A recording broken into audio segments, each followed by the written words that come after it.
السلام علیہ اہل سنت تو خیر آپ کو پتہ ہی وہ تو مانتے بھی نہیں، وہ کہتے ہیں جناب محسن ہے ہی نہیں، لیکن آپ کے اہل تشیع کا ایک کہتا ہے کہ ایک تو جو تھے جناب محسن جو ہیں وہ بی بی کے یعنی کہ پہلو میں تھے تو دروازہ گر گیا، اور ایک کہتے ہیں کہ جناب محسن جو ہیں وہ بی بی کے ہاتھ میں اٹھائے ہوئے تھے ان کی خیبر کے موقع پہ، سوری خطبہ حجۃ الوداع کے سے کچھ عرصہ پہلے ان کی پیدائش ہوئی تھی۔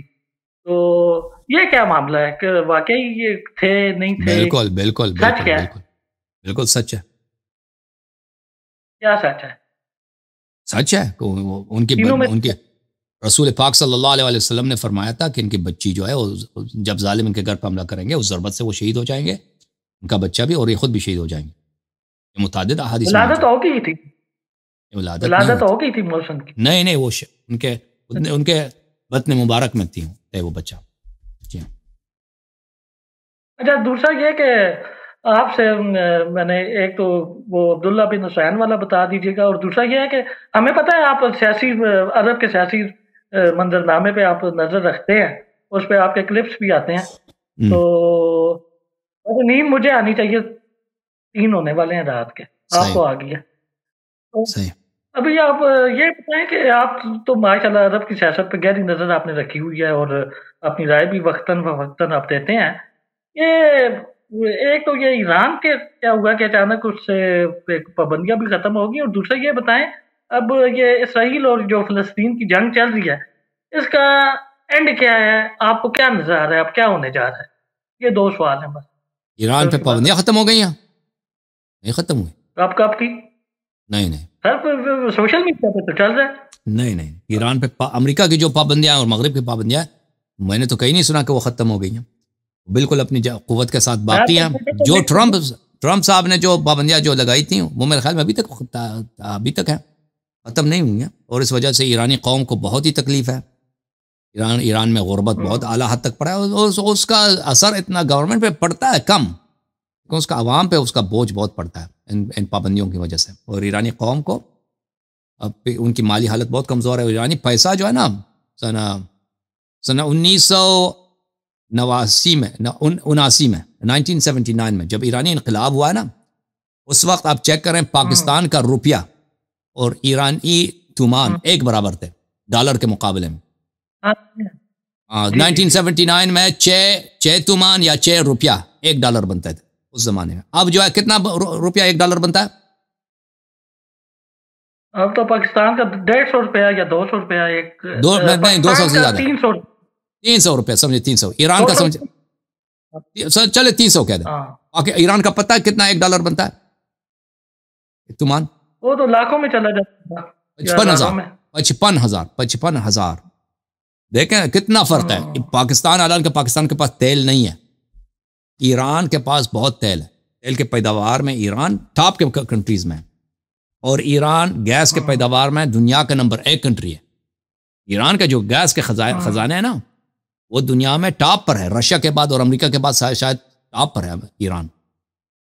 اور ایران کے جو گیس ہے، گیس کے جو فیلڈز ہیں وہ مشترک ہے ایران اور قطر کے درمیان، ایک ایسے علاقے میں وہ دونوں کے مشترک ہیں۔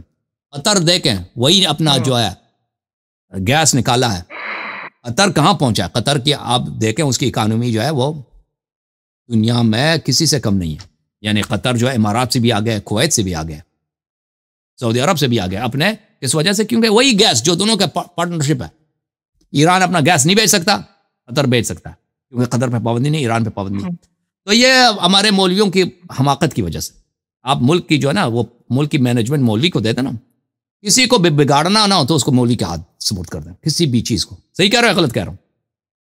او بھائی آپ کی بات، لیکن میں کسی حد تک کسی بھی چیز کو آپ نے اس کا ستیہ ناش کرنا، آپ پنجابی کہتے ہیں نا ستیہ ناش کرو، ستیہ ناش کرنا تو اس کو مولوی کو اس کی قیادت سنبھالو۔ تو انہوں نے جو ایرانی قوم کا ستیہ ناش کیا اس کا اندازہ آپ اسی بات سے کر دیں کہ پاکستانی روپیہ ایرانی روپیہ کی ویلیو ایک تھی۔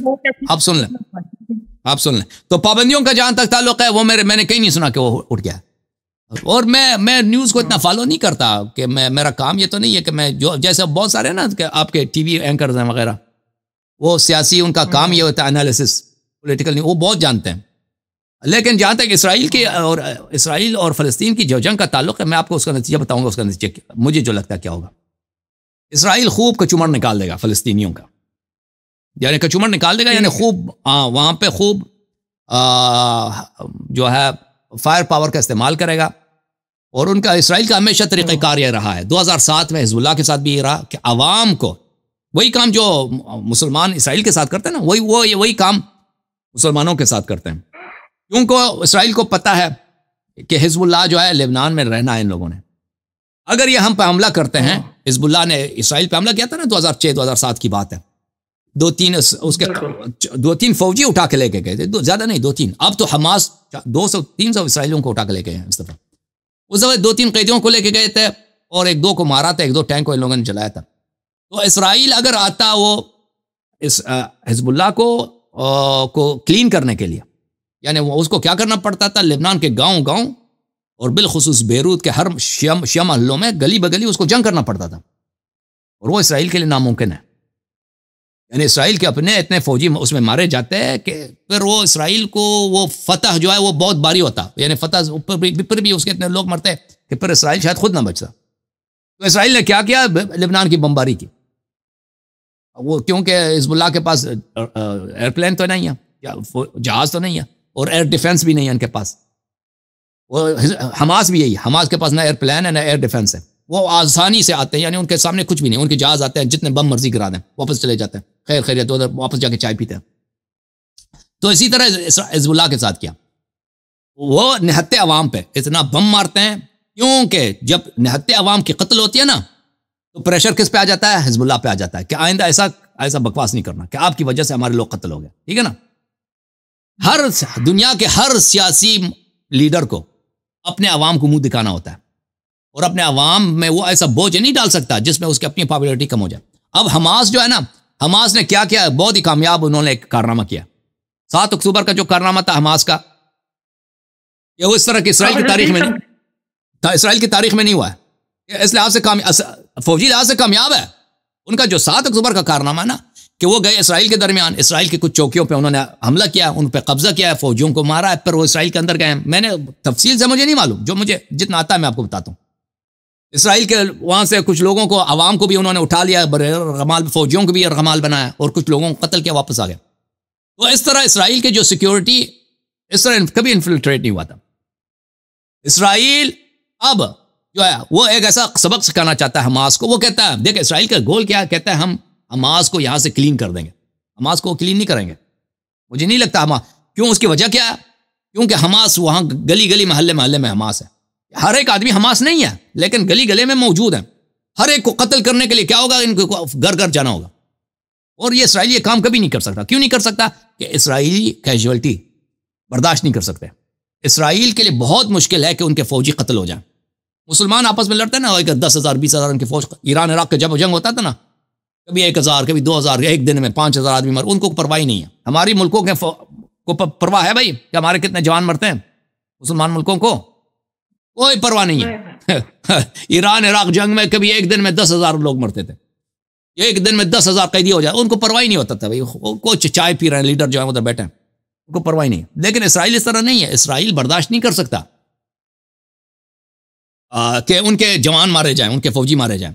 تو وہ کبھی ادھر اندر گھس کے شہر کے اندر وہ نہیں کریں گے. وہ کیا کریں گے، دور سے سزا دیں گے. کس کو؟ پاپولیشن کو، عوام کو. نہتے عوام جو ہے نا اس فلسطینی، جو غیر مسلح شہری لوگ ہیں، جو کوئی پرچون فروش ہے، کوئی اسکول ٹیچر ہے، کوئی درزی ہے، مختلف لوگ شہر میں رہتے ہیں. 2 ملین لوگ ہیں، اور وہ بھی ایک بہت ہی چھوٹی جگہ ہے، وہ اتنی بڑی جگہ نہیں ہے جو غزہ. اس کو اتنا بم مارو، اس کا نتیجہ کیا ہوگا کہ اب جو ہے فلسطینی خود لعنت کریں گے حماس والوں کو. حماس والے منہ نہیں دکھا سکیں گے اپنے عوام کو کہ بھئی آپ لوگوں کی وجہ سے ہمارے گھر تباہ ہو گئے ہیں. آپ نے جو جنگ کیا نا، وہ دشمن ہم پہ رحم نہیں کرتا. آپ دشمن ہم سے بہت زیادہ پاورفل ہے. آپ دشمن کو جب کھجلی کرتے ہو تو وہ آگے سے مکہ مارتا ہے، آپ مکہ مارتے ہیں تو آگے سے ہتھوڑا مارتا ہے، اور ہمیں تکلیف ہوتی ہے. تو اس کی وجہ سے اس کا نتیجہ یہ ہوگا کہ اب حماس ختم نہیں ہوگا، کمزور ہو جائے گا. اور حماس آئندہ کئی سالوں تک اسرائیل کے ساتھ پنگا نہیں کرے گا. جیسے حزب اللہ کو سبق ملی. 2007 کے بعد ابھی تک حزب اللہ نے پنگا نہیں لیا اسرائیل کے ساتھ. دیکھیں 2007 کے بعد عماد مغنیہ کو اسرائیل نے مارا. عماد مغنیہ حزب اللہ کا ٹاپ آدمی تھا، نمبر 1. حزب اللہ نے قاسم سلیمانی کو مارا. حزب اللہ نے ہمیشہ وعدہ کیا. ہاں حزب اللہ نے امریکہ نے میرے منہ سے غلطی سے نکلا. ہاں امریکہ نے اسرائیل نے عماد مغنیہ کو مارا، اسرائیل نے اور امریکہ نے ان کو مارا، اور ان لوگوں نے کہہ دیا کہ ہم اس کا بدلہ لیں گے. کوئی بدلہ نہیں لے سکے، کچھ بھی نہیں لے سکے. اسرائیل کا کچھ نہیں بگاڑ سکے. اس کی وجہ کیا ہے؟ اسرائیل نے ان کو خوب سبق سکھا دیا کہ اگر تم ہم سے پنگا لوگے تو ہم اتنا ماریں گے کہ آپ تنگ ہو جائیں گے. اور پھر آپ کو پتا ہے کہ ابھی فی الحال امریکہ کے کئی ایک ایئرپلین کیریئرز جو بہت بڑی ان کے جنگی جہاز ہوتے ہیں، سمندری جہاز ہوتے ہیں، وہ اسی میڈیٹرینین سی میں ہے. اور اس کی وجہ بھی یہی بتائی جاتی ہے کہ حزب اللہ اگر کوئی کارروائی کرنا چاہے یا ایران کارروائی کرنا چاہے تو امریکہ بھی داخل ہو جائے گا. اور امریکہ نے حزب اللہ کو، اور حزب اللہ والوں نے خود کہہ دیا یہ، میں آپ ان کی اپنی باتیں ہیں، اور امریکہ نے یہ کہہ دیا کہ ہم نے حزب اللہ کو بھی اور حزب اللہ نے خود بھی کہہ دیا، اور امریکہ نے کہہ دیا ہم نے ایران کو واضح طور پہ خبر دیا کہ اگر تم جنگ میں داخل ہو جائے گے تو ہم بھی آ جائیں گے. ایران کو بخوبی پتہ ہے کہ اگر ہم جنگ میں امریکہ کے ساتھ داخل ہو گئے تو ہماری حکومت چلی جائے گی. خامنئی صاحب کو بخوبی معلوم ہے، کیونکہ خامنئی صاحب کی وہ پوزیشن نہیں ہے جو خمینی صاحب کی تھی. خمینی صاحب بہت پاپولر تھے. خمینی کے لیے ایرانی عوام مرنے کو تیار تھے. خمینی اشارہ کرتا تھا نا، لوگ لاکھوں کی تعداد میں فوج میں بھرتی ہو جاتے تھے اور جاتے تھے جنگ کے لیے، اور مزے سے کہتے تھے ہم شہید ہونا چاہتے ہیں. اور کتنی کہانیاں ان کی. ابھی فی الحال جو ہے ایرانی حکومت بہت ہی ان پاپولر ہے، کوئی مقبول ہے. ایرانی حکومت انقلاب کے آغاز میں سنہ 1979 میں، اور اللہ آپ کا بھلا کرے 1980 81 82 83 میں ایرانی حکومت، ایرانی انقلاب بہت پاپولر تھی ایران میں. سب لوگ اس کی سپورٹ کر. اب فی الحال اس کا قضیہ بالکل برعکس ہے. اکثر ایرانی عوام اس غصے میں مبتلا ہیں، اس فکر کہ ہم اس حکومت کو کیسے گرائیں. وہ اللہ سے دعا کرتے ہیں کہ لڑائی ہو جائے تاکہ امریکہ اس کو ہمارے لیے ختم کر دے. تو خامنئی صاحب کو بخوبی پتہ ہے کہ اگر ہم امریکہ کے ساتھ وارد ہوئے تو ہماری حکومت نہیں بچے گی. اقتصاد ہمارا ختم ہے، ہمارے پاس ایئر فورس نہیں ہے، ہماری فوج جو ہے ایک ٹائیگر پیپر ہے. اور امریکہ کے ساتھ لڑائی پہ جیسے صدام کو 2 ہفتوں میں امریکہ نے اس کا فاتحہ پڑھ لیا تھا، تو اسی طرح ہمارا بھی خود ایرانی عوام ہمارا خاتمہ کر دیں گے. ایرانی عوام سپورٹ اپنی گورنمنٹ کے نہیں کر رہی، ٹھیک ہے نا. ایرانی عوام اپنی حکومت کے، اور آپ کو اس کے بہت سارے، اگر آپ ایران کے سیاست کے متعلق اور اخبار کے متعلق جانتے ہوں تو یہ واضح ہے. تو اس لیے فی الحال ایران اور حزب اللہ جو ہے جنگ میں وارد نہیں ہوں گے. تو غزہ جو ہے صرف کس کی لڑائی ہے؟ کچھ بے صلاح لوگ ہیں نا جو فلسطینی ہیں، جن کے پاس کچھ بھی نہیں ہے، اور اسرائیل کے درمیان اس کے پاس سب کچھ ہے، ہر قسم کا اسلحہ ہے. اور آپ کا جو حماس ہے وہ بالکل ابھی غائب ہو گیا. حماس جو ابھی وہ جو ایسے کہہ رہے تھے نا کہ ہم اسرائیل کے ساتھ لڑیں گے، ابھی 7 اکتوبر کے بعد حماس جو ہے اسرائیلی فوجی کے خلاف، یعنی اسرائیل داخل بھی ہوا ہے غزہ میں، تو ان کے اتنی شدید لڑائی میں نے نہیں سنی ہے کہ کوئی خاص لڑائی کی ہو. بہرحال اس کا نتیجہ یہی ہوگا کہ یہ کچھ عرصے تک اچھی طرح سے بمباری کریں گے، اور اس کے بعد پھر کہیں گے کہ بھئی اب سیز فائر کریں گے، روس کا اعلان کریں گے کہ بھئی اب ہم لڑائی روکنا چاہتے ہیں. اور پھر کیا ہوگا؟ پھر حماس کہے گا کہ ہم فیروز ہو گئے، وکٹری کا اعلان کر دے گا، ٹھیک ہے نا. اعلان کہ اسرائیل نے حماس کو اتنی شکست نہیں دیا. اسرائیل نے حماس کو کیسے شکست دی؟ اس کے عوام کو سزا دے کر، ٹھیک ہے نا. یعنی اس کے جو فلسطینی عوام ہے، جو وہاں پہ حماس کی حکومت ہے، ان کو اتنا تباہ کیا ہے کہ اب جو ہے بہت سارے سال لگیں گے دوبارہ غزہ کو بنانے میں، اور دوبارہ پھر کہ یہ لوگ اپنے درد بھول جائیں، پھر ہم اسرائیل سے کے ساتھ پنگا لے سکتے ہیں. اسرائیل کا ہمیشہ مجھے جہاں تک یاد رہتا ہے پچھلے 30-40 سال سے یہی پالیسی رہی ہے کہ فلسطینی جب ان سے، یا شیعہ لوگ جب ان سے پنگا لیتے ہیں، تو ہر اسرائیلی کے موت کے بدلے وہ 10-12 عرب کو مارتے ہیں یا اس سے زیادہ. تو اب جو ہے نا یہی کام کیا اسرائیل کے، مثلا 1200 لوگ مارے ہیں، فلسطین کے تو 12-13 ہزار لوگ ابھی تک مارے گئے ہیں اور مزید مارے جائیں گے. تو اس کا نتیجہ یہی ہوگا.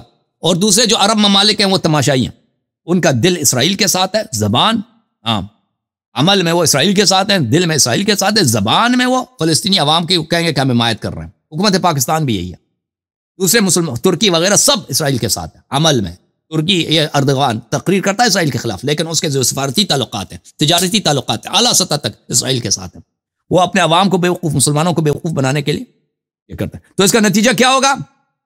مجھے لگتا ہے اس کا نتیجہ وہی ہوا جو پہلے ہوا تھا، یہ پہلے اتنے جنگیں ہوئے نا اسرائیل اور فلسطین کا، اسرائیل اور حزب اللہ کا، اس کا نتیجہ وہی ہوگا، عوام مارے جائیں گے، حماس اور حزب اللہ آخر میں فتح کا اعلان کریں گے کہ ہم پیروز ہو گئے، لیکن وہی ہوگا کہ خاصی حد تک ان کو کمزور کیا جائے گا، حماس کو۔ ہو سکتا ہے یہ میرا تجزیہ ہے، ہو سکتا ہے غلط ہو سکتا ہے اور چیز ہو۔ Okay, thank you sir. مستقبل کو صرف اللہ جانتا ہے، ہم نہیں جانتے۔ بن حسین کی والا سوال 3 ہفتے سے میں کر رہا تھا۔ راجہ صاحب، اللہ آپ کو جزائے خیر۔